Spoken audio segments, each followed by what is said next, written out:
Pedagog dhe aktivist të mjedisit kritikojnë Ministrinë e Mjedisit për punën e dobët në mbrojtjen e një mjedisi të pastër dhe të shëndosh.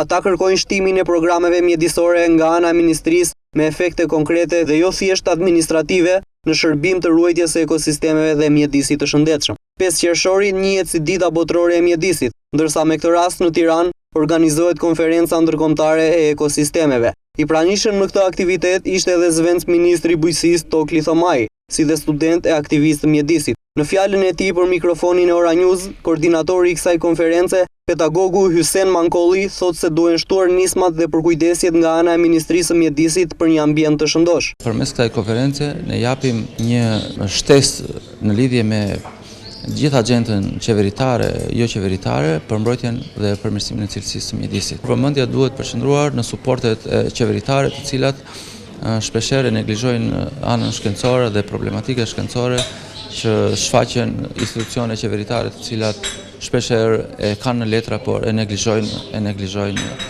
problemin e mjedisit.